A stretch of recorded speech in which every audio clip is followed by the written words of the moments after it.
பிடித்தது ஒழித்து விடின்.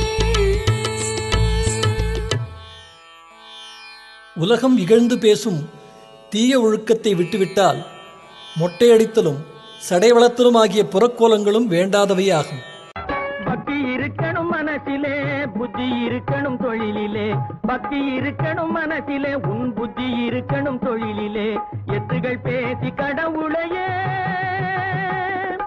எத்துகள் பேசி கடவுளையே ஏமாற்றுவது சரியில்லைன்னு உள்ளதை சொன்னா பைத்தியம்னு உலகம் சொல்லுது. அது நல்லது கெட்டது புரிஞ்சுக்காம நடந்து கொள்ளுது.